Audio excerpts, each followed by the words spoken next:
હવે બનશે વેસ્ટમાંથી બેસ્ટ।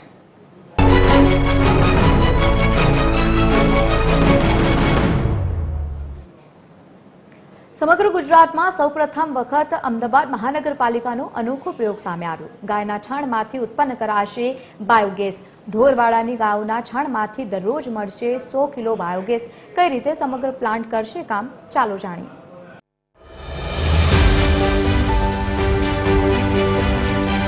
ઢોરવાડામાં રખાયેલી આ ગાયો અને આ ગાયોના છાણમાંથી હવે અમદાવાદને બાયોગેસ મળવાનો છે। જી હા, ગોબર ગેસ અને વીજળી ઉત્પન્ન કરાશે। આ પ્રકારનો પ્રયોગ સૌ પ્રથમ વખત ગુજરાતની કોઈ મહાનગરપાલિકામાં કરવામાં આવી રહ્યો છે। સમગ્ર શહેરમાંથી દરરોજ 2500 કિલો છાણ એકત્ર થાય છે અને આ છાણમાંથી હવે અંદાજિત 50 કિલો બાયોગેસ અને 40 યુનિટ વીજળી ઉત્પન્ન કરવામાં આવશે। તેના માટે દાણી લીમડા અને બાકરોલમાં 32 લાખના ખર્ચે પ્લાન્ટ તૈયાર કરાયો છે। છાણ તથા ઘાસનો જે વેસ્ટ ગ્રીન વેસ્ટ છે એનો ઉપયોગ કરી અને બાયોગેસ બનાવવા માટેનું એક આયોજન અને અમલવારી મ્યુનિસિપલ કોર્પોરેશને કરી।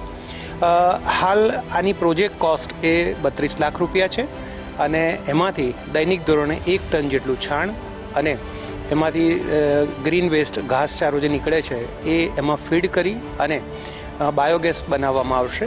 આના દ્વારા 50 કિલોગ્રામ જેટલો બાયોગેસ અને 40 યુનિટ જેટલી ઇલેક્ટ્રિસિટી બેમાંથી કોઈ આપણે જનરેટ કરી શકીશું, જેનો ઉપયોગ આ કરુણા મંદિરમાં કરવામાં આવશે।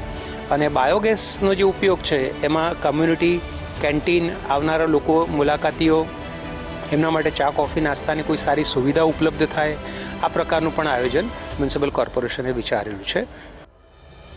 આ પ્રોજેક્ટ અંતર્ગત ગોબર ઉપરાંત વેસ્ટ શાકભાજીનો ઉપયોગ પણ કરાશે અને ત્યારબાદ ઉત્પન્ન થતી વીજળીથી ઢોરવાડાના કોમ્યુનિટી સેન્ટર, કેન્ટીન વગેરે ચલાવવામાં આવશે। હાલ આ ગોબરમાંથી અગરબત્તી, છાણા અને ખાતર પણ બનાવવામાં આવે છે। ટૂંકમાં હવે વેસ્ટ કહેવાતા ગોબરનો બેસ્ટ ઉપયોગ થવાનો છે, જેમાંથી બાકીની પાલિકાઓ પણ પ્રેરણા લઈ રહી છે।